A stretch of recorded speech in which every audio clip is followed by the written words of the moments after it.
In this video, I'm going to show you how you can see your Spotify Wrapped 2021.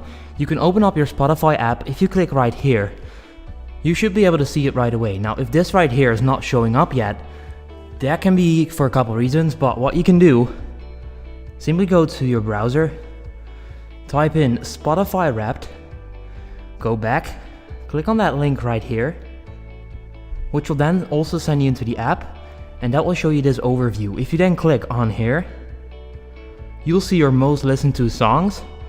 Plus, you can click right here to get these crazy animations and the full presentation pretty much. As you can see, 2021 Wrapped. You can then skip through and you can then pretty much see it, right? There you go.